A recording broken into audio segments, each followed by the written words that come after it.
The Expedition was left on the side of the road. It's not clear exactly when it stopped being a class leader, but ditching the V8 in 2015 wasn't enough to move the needle. That changes now. Its platform mate, the Lincoln Navigator, either dethroned or is a very serious competitor to the Cadillac Escalade, depending on your perspective and prejudices. That it's seriously mentioned in the same breath as that wildly successful luxury SUV is a big, huge leap forward, rather than reinvent the Expedition and Navigator entirely.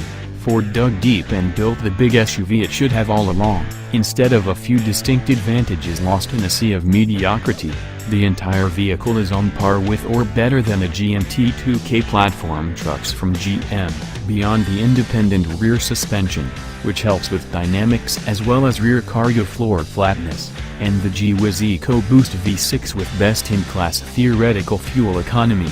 There's a lightweight aluminum body perched on top of a traditional steel ladder frame.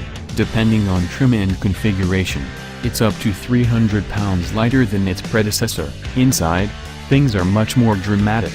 It's no new Navigator, sure, the interior of which is like 2017 as imagined in 1967, but it's a sea change compared to the old Expedition's menagerie of hard plastic shapes, textures, and colors, all slightly nasty looking, and everywhere. So too with this design, where bulkiness had awkwardly stood in for handsome chunkiness.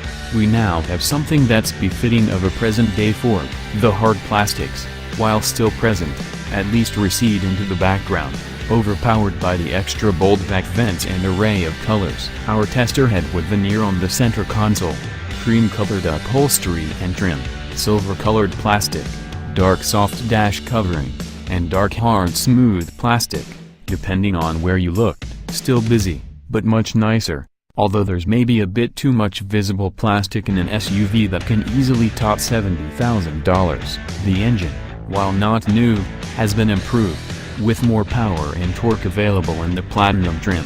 For those keeping score at home, the lower output EcoBoost makes a healthy 375 horsepower and 470 pound-feet of torque, and feels exactly as satisfying as a V8 making similar power. There's torque everywhere, very little lag, and it even sounds kind of okay. The Platinum version makes 400 horsepower and 480 pounds-feet.